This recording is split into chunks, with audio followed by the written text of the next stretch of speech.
अब दोस्तों हम लोग चाप विधि समझते हैं।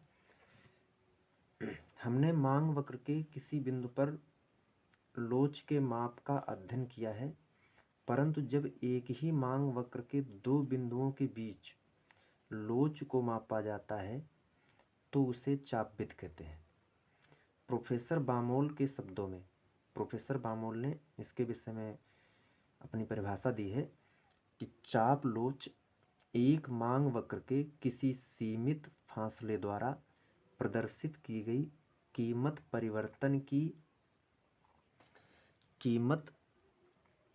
परिवर्तन की औसत प्रतिक्रियाशीलता का एक माप है। और इसको हम लोग एक चित्र के माध्यम से और लिस्ट के माध्यम से समझने का प्रयास करते हैं। दोस्तों, इस चित्र में आप देख रहे हैं समांतर अक्ष पर मात्रा है, अनुलंब अक्ष पर कीमत है। ये डी मांग वक्र है। OP1 कीमत पर मांगी गई मात्रा है OQ1। यह कीमत, यह मांगी गई मात्रा।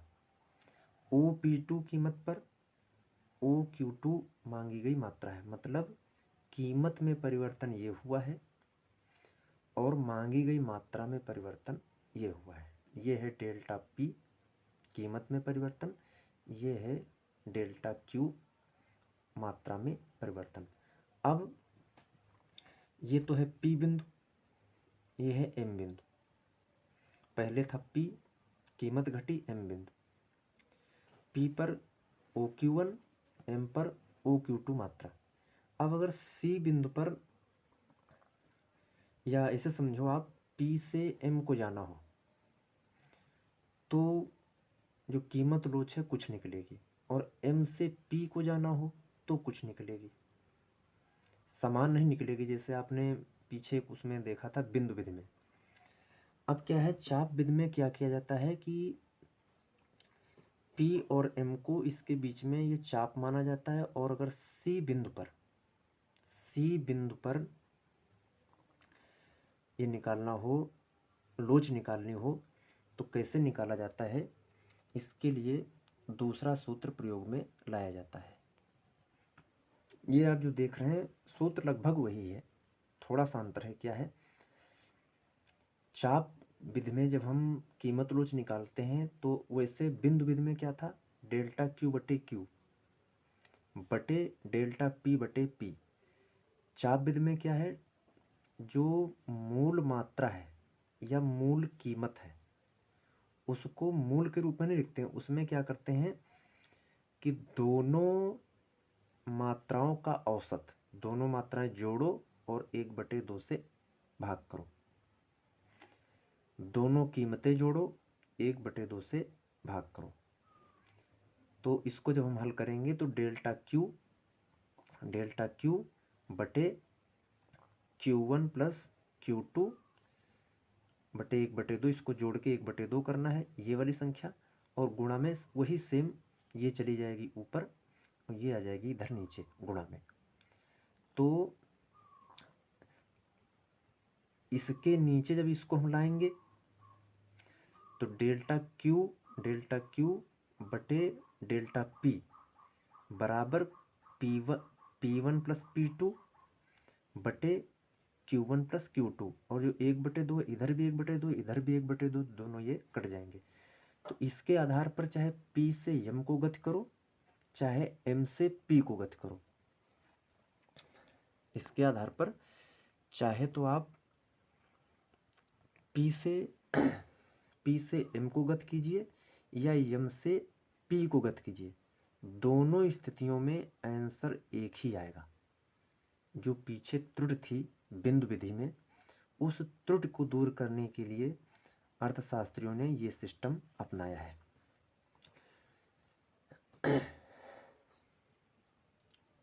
अब दोस्तों, हम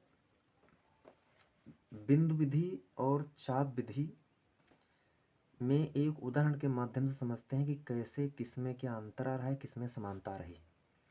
ये है मांग अनुसूची। बिंदु P मान लेते हैं कि कीमत 8 है, मांगी गई मात्रा 10 है, और जब बिंदु है, जो पीछे भी चित्र में दिखाया था कि जब कीमत घट गई थी, OP2 हो गई थी, तो उसकी मांगी गई मात्रा OQ2 ही थी। तो M बिंदु ना भी ध्यान हो तब भी आप समझिए, P बिंदु पर कीमत 8, मांगी गई मात्रा 10, बिंदु M कीमत 6, बस इतना ध्यान में रखना है कि M जो बिंदु है नीचे आ गया है, कीमत घटी है, कीमत 6, मांगी गई मात्रा 12। अब इसी मांग अनुसूची के आधार पर हम देखते हैं कि बिंदु विधि में क्या आंसर आ रहा है और चाप विधि में कैसे आंसर आता है। ये दोस्तों वही सूत्र है, डेल्टा Q बटे डेल्टा P गुणा P बटे Q, सूत्र वही है। इसके आधार पर अब हम जब P से M की ओर गति कर रहे हैं तब क्या होगा,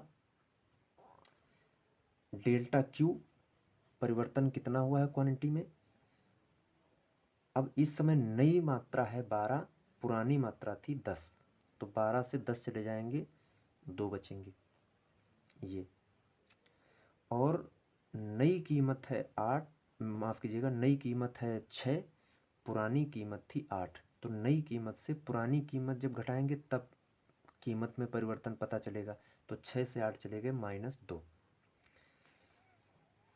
मूल कीमत थी 8, मूल कीमत थी 8, अभी यहाँ पर देखा था नई कीमत 6, मूल कीमत 8, तो ये कीमत 8 मूल कीमत थी, और मांगी गई मात्रा जो मूल थी वो थी 10। तो 8 बटे 10 को हम 4 बटे 5 लिख सकते हैं, जब 2 से काटेंगे, 2 4 को 8, 2 पंचे 10, तो 2 बटे -2 गुणा 4 बटे 5, तो 4 दूनी 8, 5 दूनी 10, या इसको काट दो, इसको काट दीजिए, तो 4 बटे 5 -4 बटे 5 आ गया। ये आ गया P से M को गति, P से M को गति आने पर ये आपकी लोच आई। अब यदि हम विपरीत दिशा में M से P की ओर गति करते हैं तो तब क्या होगा, 10 जब उल्टा चलेंगे 10 से 12 घटेंगे, 8 से 6 घटेंगे, 6 इधर आ जाएंगे, 12 इधर आ जाएंगे। इसको जब हम हल करेंगे तो होगा -2 बटे 2 और 6 बटे 12 ये कट जाएगा, 6 बटे 12 मतलब 1 बटे 2, ये आ गया 1 बटे 2। आपके सामने आंसर है। जब हम P से M को चल रहे थे तब 4 बटे 5, और जब M से P को चले तो 1 बटे 2, दोनों में अंतर आ रहा है, ये हमने पीछे भी देखा था। अब इसी उदाहरण को हम लोग चाप विधि में देखते हैं कि कैसे इसको लगाया जाएगा। दोस्तों जब हम चाप विधि से P से M को गति कर रहे हैं तो चाप विधि में आपने देखा था डेल्टा Q बटे डेल्टा P, ये तो वही था, गुणा यहाँ क्या हो रहा था, जो बिंदु विधि है उसमें P बटे Q हो रहा था। यहाँ पर क्या है, दोनों प्राइस को जोड़ना है और दोनों क्वांटिटी को जोड़ना है, तब आंसर आएगा। तो इसके आधार पर वही उदाहरण है। तो 12 से 10 चले गए, नई मात्रा कितनी है 12, पुरानी कितनी है 10, नई कीमत कितनी है 6, पुरानी कीमत कितनी है 8, तो 12 से 10 चले गए 2, 6 से 8 चले गए -2। अब P1 और P2 पहली कीमत दूसरी कीमत, ये जो था यहाँ पर जो माइनस हुआ था, 6 से 8 माइनस हुआ था, वही यहाँ जुड़ेगा, 8 + 6, तो 8 6 14,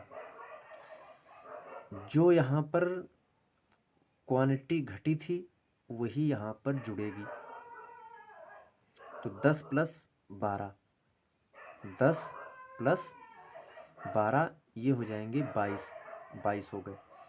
तो 2 बटे -2 गुणा 14 बटे 22, तो 2 बटे -2 ये कट गया, इसको भी 2 से हमने काट दिया, तो 2 × 14 7 बार, और 2 11 हम 22, और ये -7 बटे 11 आपका ये आ गया। कब, जब P से M को गति कर रहे हैं तब।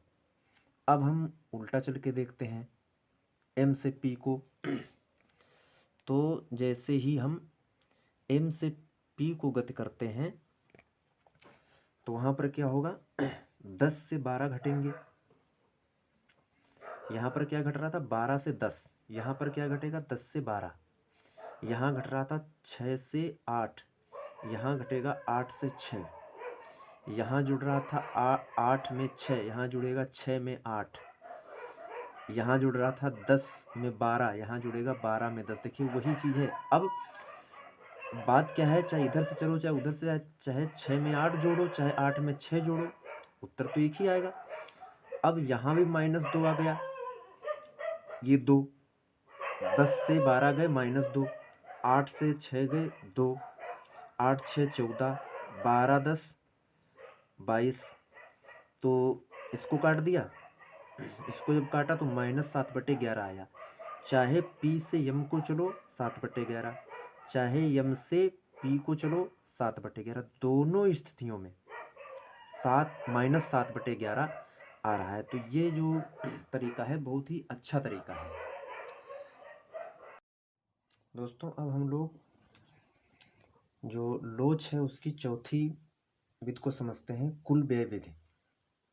कुल व्यय विधि ऐसी विधि होती है जिसमें कीमत को घटने के बाद उपभोक्ता के द्वारा जो कुल खर्च किया जा रहा है उस कुल खर्च पर अध्ययन करके या कुल खर्च को देख करके ये समझा जाता है कि जो लोच है वो इकाई है, इकाई से कम है या इकाई से अधिक है। तो देखिए मार्शल ने लोच की माप के लिए कुल व्यय या कुल आगम विधि का निर्माण किया। कीमत में परिवर्तन से पहले और बाद में एक व्यक्ति के कुल खर्च की तुलना करने से ये जाना जा सकता है कि एक वस्तु के लिए उसकी मांग अधिक लोचदार, इकाई या कम लोचदार है। वस्तु की खरीदी गई मात्रा को कीमत से गुणा करने पर कुल व्यय आ जाता है। ये बिल्कुल साधारण चीज़ है, इसको तो आप समझते ही हैं कि अगर कुल व्यय निकालना हो कि किसी वस्तु पर कुल व्यय कितना हुआ है तो हमें क्या हो, उस वस्तु की कीमत पता हो, रेट, उसका प्राइस कि एक इकाई की कीमत कितनी है। जैसे मान लीजिए कि एक साइकिल की कीमत 5,000 रुपये है और अगर ये पता चल जाए कि साइकिलें कितनी खरीदी गई, 5 साइकिलें खरीदी गई, तो कीमत का मांगी गई मात्रा से गुणा कर दीजिए। तो 5,000 कीमत है और खरीदी गई 5, तो 25,000 आ जाएगा, माने कुल व्यय 25,000 होगा। तो इसी सूत्र के आधार पर इसको निकालते हैं। अब इसको हम लोग तालिका के माध्यम से समझते हैं कि मार्शल ने किस तरीके से अपनी बात को सिद्ध करने का प्रयास किया है। पूरी लिस्ट इसमें नहीं आ पा रही है, धीरे धीरे हम नीचे की तरफ बढ़ेंगे।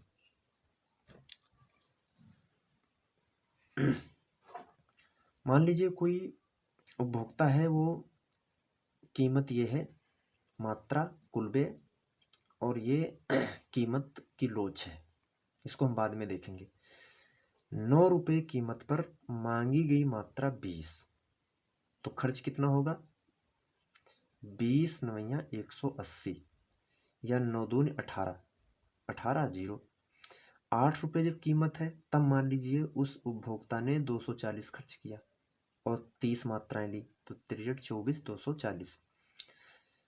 7 रुपये कीमत पर 280 खर्च हुआ, 6 रुपये कीमत पर 300 खर्च हुआ, 5 रुपये कीमत पर 300 खर्च हुआ। उसके बाद में 4 रुपये कीमत पर भी 300 रुपये खर्च हुआ। यहाँ पर 75 मांगी गई मात्रा है। तो पूरा चित्र इसमें नहीं आ रहा है, एक बार इसको हम देख लेते हैं। 3 रुपये कीमत पर 80 मात्राएं मांगी जा रही हैं और इस प्रकार से 240 रुपये खर्च हो रहे हैं। जब 2 रुपये कीमत है तो 90 मात्राएं मांगी जा रही हैं, तो 9 दूनी 18 180, और 1 रुपये कीमत पर 100 इकाइयां मांगी जा रही हैं, तो इस तरीके से, माफ़ कीजिए यहाँ 140 लिख गया है गलती से, इसको हम लिखेंगे 100 रुपये खर्च हो रहे हैं। अब आप देखिए इसमें, फिर हम ऊपर की ओर चलते हैं।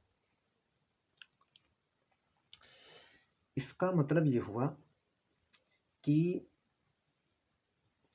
यहाँ पर आप देखिए खर्च बढ़ रहा है, 180, 240, 280। शुरुआत में जब कीमत 8 रुपये, माफ़ कीजिएगा 9 रुपये, 9 से घटी 8, 8 से घटी 7, तो यहाँ तक कुल खर्च बढ़ा। 180 था पहले, वहाँ से बढ़ा 240, फिर इससे भी बढ़ा 280। तो यहाँ पर देखिए बढ़ रहा है 180 से 240, इसकी तुलना में अगला खर्च बढ़ रहा है, ये भी बढ़ रहा है। तो यहाँ इसको कहेंगे कि इकाई से अधिक, एक के बराबर नहीं है, ये इकाई से अधिक वृद्धि हो रही है, तो इसको कहेंगे हम कि जो इसमें लोच है वो इकाई से अधिक है। अब दूसरा जो है 6 रुपये, 5 रुपये और 4 रुपये, इनका जब उदाहरण लेते हैं तो जब 6 रुपये कीमत है तब भी 300, 5 रुपये कीमत है तब भी 300, 6 रुपये कीमत है तब भी 300 खर्च। यहाँ पर खर्च बराबर हो रहा है, 300, 300, 300, 300 की तुलना में फिर 300, उतना ही है। कीमत कितनी भी घट जाए, बहुत ज़्यादा नहीं, इन तीन स्थितियों में कीमत जब घटी तो खर्च बराबर रहा। इसका मतलब है यहाँ पर लोच इकाई के बराबर है। अब आगे जो उदाहरण देख रहे हैं आप, ये 3 उदाहरण हैं। इसमें क्या है, जब कीमत 3 है तो 240 खर्च, कीमत 2 रुपये हुई तो 180 रुपये खर्च, कीमत और घटी तो और खर्च घटा। पहले क्या था, खर्च बढ़ रहा था 280 तक, यहाँ तक, इस जगह तक खर्च बढ़ रहा था। यहाँ पर खर्च स्थायी हुआ, यहाँ पर खर्च घटने लगा। इससे ये सिद्ध हो रहा है कि ये जो 3 स्थितियाँ हैं, 9 रुपये, 8 रुपये और 7 रुपये, ये जो कीमत है, इन स्थितियों पर ये जो कुल व्यय बढ़ा है, इसका मतलब है यहाँ पर जो मांग है वो लोचदार है। लोचदार का मतलब यही है कि उसकी कीमत गिरने से कुल व्यय बढ़े, कीमत गिरी कुल व्यय बढ़ा, या इसका विपरीत हो जाए कि कीमत अधिक होने से कुल व्यय कम हो जाए। कीमत अधिक होने से अगर 7 से 8 की तरफ चल रहे हैं तो कुल व्यय 280 से 240 घट रहा है, या तो कुल कीमत घटने से कुल व्यय बढ़े या कीमत बढ़ने से कुल व्यय घटे। तो ऐसी स्थिति में जो मांग है वो लोचदार होती है, इकाई से अधिक है, इसका मतलब ही लोचदार है। जब कीमत में कोई भी परिवर्तन हो, 6, 5, 4, ये परिवर्तन ही हुआ, लेकिन कुल खर्च स्थायी रहे, तो उसको कहेंगे इकाई के बराबर लोच है। और जब कीमत और घटती जाए, कीमत घटने के साथ में कुल व्यय भी घट जाए, तो कहेंगे यहाँ पर कम लोचदार है। अब एक पॉइंट और हम लोग समझ लेते हैं कि एक बिंदु से निकले 2 सरल रेखा मांग वक्र के प्रत्येक अकेली कीमत पर उसकी कीमत लोचें बराबर होंगी। कैसे बराबर होंगी, इस चित्र को आप देखिए।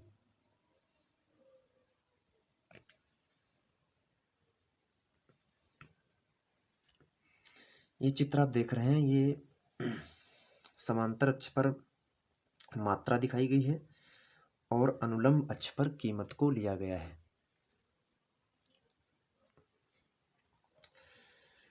अब इसमें देख रहे हैं जो टी बिंदु है, अगर टी बिंदु पर